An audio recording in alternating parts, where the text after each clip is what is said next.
अस्सलाम वालेकुम रहमतुल्लाहि व बरकातुहू। दोस्तों, उम्मीद है कि आप सब खैरियत से होंगे। आज के वीडियो में 3 टॉपिक पर आप दोस्तों से बात करूंगा। हमेशा मैं आपको यही कहता हूँ, आप लोग फिर कमेंट करते हैं कि आप लोग मेरा वीडियो पूरा देख लेकर इसमें इंशाल्लाह आप लोगों के फ़ायदा होगा।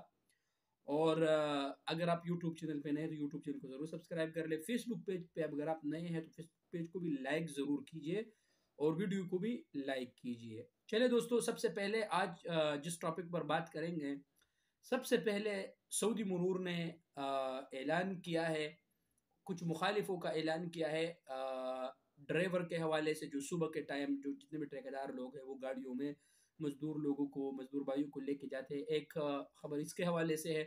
दूसरा जो है, जो बड़े गाड़ियां चलाते हैं, एक खबर इसके हवाले से है।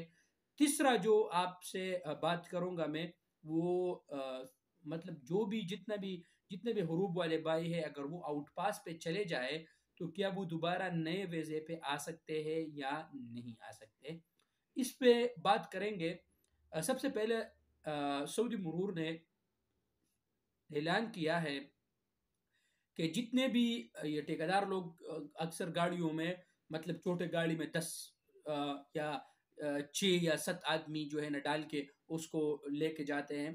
तो सऊदी मरूर ने ऐलान किया कि गाड़ी में जितने, अगर आपके इस्तिमारे पे जितने लोग उसमें लिखे हैं उस हिसाब से आप सवारी बिठाएं। अदरवाइज अगर आप ज्यादा बिठाते हैं तो 1000 से लेकर 2000 रियाल तक इस पे जुर्माना है। लिहाजा इन चीज़ों का ख्याल रखें ताकि आप लोग जुर्मानों से बच सके। दूसरा जो खबर है दोस्तों, वो है बड़े गाड़ियों के हवाले से। जितने भी बड़े ट्रेले वाले बाइक गाड़ी चलाते हैं वो लोग भी एहतियात करें। सऊदी मरूर ने ऐलान किया है कि जितने भी बड़ी गाड़ियां हैं वो अगर अपने लाइन से दूसरे लाइन में जाते हैं, यानी ओवरटेक करते हैं, तो उस पे इस पर भी जुर्माना है। और वो ये जुर्माना 3000 से लेकर 6000 रियाल तक हो सकता है। लिहाजा आप लोग ख्याल रखिए, आप ओवरटेक न करें, अपने लाइन से दूसरे लाइन में आप लोग नहीं जा सकते।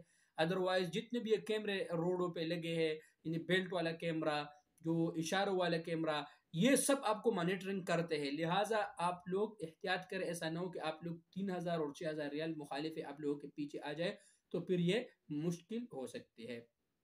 आते हैं तीसरी खबर की तरफ, वो है आउट पास वाले भाई। आउट पास वाले भाई क्या वो दोबारा जाके नए वीजे पे आ सकते हैं या नहीं? देखिए दोस्तों, जितने भी, अगर ख़त्म इकामा है आपका और आप चले जाए तो आप किसी भी टाइम दोबारा नए वीजे पे आ सकते हैं, इस पे कोई ममानियत नहीं है। लेकिन अगर आपका हुरूब है, आप किसी भी तरीके से चले जाए, आप तरहील से जाए, आप सफारे से जाए, आप बाहर से जहाँ से भी आप खुरुज निहाई लगाए, लेकिन अगर आप सऊदी अरब से एग्जिट करते हैं तो फिर आप कानून के मुताबिक आप वर्क वीज़े पे दोबारा एंट्री नहीं कर सकते। ये आप लोग ख्याल रखिए इस बात का कि आप लोग दोबारा वर्क वीज़े पे नहीं आ सकते। तो जितने भी दोस्त सवाल कर रहे थे कि यार उमेर भाई, ये आउट पास वाले दोबारा आ सकते या नहीं आ सकते, जिन्हें हुरूब वाले, तो उनके लिए जवाब यही है कि वो वर्क वीज़े पे दोबारा सऊदी अरब नहीं आ सकते हैं। तो ये थी आज के कुछ अहम न्यूज़ जो आप दोस्तों के साथ शेयर किया। अगर आप दोस्तों का इस हवाले से कोई भी क्वेश्चन हो तो आप यूट्यूब चैनल के नीचे कमेंट सेक्शन में ज़रूर मुझसे सवाल कीजिएगा, मैं इंशाल्लाह ज़रूर जवाब दूंगा। फेसबुक पे अगर आप देखते हैं तो फेसबुक पे आप ज़रूर नीचे कमेंट सेक्शन में ज़रूर जो है ना अपना सवाल मुझसे जो है ना कीजिए। अगर मेरे इल्म में हो तो इंशाल्लाह आप दोस्तों के साथ ज़रूर शेयर करूँगा। उम्मीद है कि आप दोस्तों को वीडियो पसंद आया होगा। अगर आप वीडियो को पसंद आया, अगर आप दोस्तों को वीडियो पसंद है तो ज़रूर वीडियो को लाइक करें और दोस्तों के साथ ज़रूर शेयर कीजिए।